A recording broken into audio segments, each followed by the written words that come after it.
Hey everybody, Ashley's back here for another book segment. This time we're doing Summer of My German Soldier. This book here is definitely a sad one, and if you don't read it, then we're going to have some issues here. Just kidding.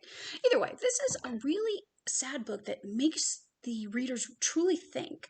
The basis of the story is a young Patty is 12 years old and she's living in Arkansas. And during that summer, she meets a Nazi soldier named Anton.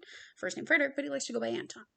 And he's not your typical Nazi. And she's Jewish, which makes this even more difficult and a little strange at the same time for her because, she is a young 12-year-old impressionable girl, but she's coming from a very sad home life. Her father beats her, and she's, physically and emotionally abused, where she feels like she has no worth at all except maybe her grandparents and their housekeeper.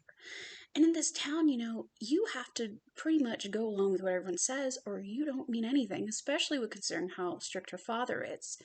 Now, yes, this does draw some crazy lines because during World War II, this is very dangerous times, where Jews and others were being uh, persecuted for who they were, and, the Nazis were taking them in.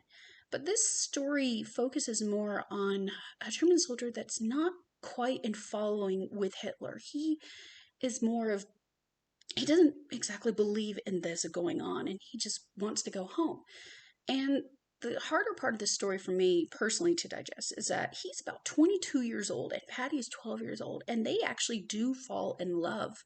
I mean, you don't get into deep like sexual contact or anything like that, but you can tell there is definitely a major bond between the two, and she, in a way, wants to be with him. And spoilers alert here, when this happens and she helps hide him when he manages to escape where they've taken him to in Arkansas with other soldiers, she gets in a lot of trouble for this and actually gets arrested and sent away from home. So you see her entire life, is turned upside down. When you're trying to see this, is it more for love, or was she actually looking at this from a different perspective in life? And the ending is sad, coming through. And there is a sequel out to it, so I definitely recommend taking a chance on this. Now, this book, though, however, I'd make sure your child is a little bit old enough to emotionally grasp this and has a good understanding of what happened during World War II. And, has the concept of at this age and day that 12-year-olds, you don't want them to fall in love with 22-year-olds or anything like that. But, back then it was a little bit different with the ages. But either way, make sure your child has a good grasp of World War II and can handle some of the emotional demands, because even as an adult, this story will make you think and it will make you a little sad. So don't forget to check it out, Summer of My German Soldier, and we'll see you next time for another one.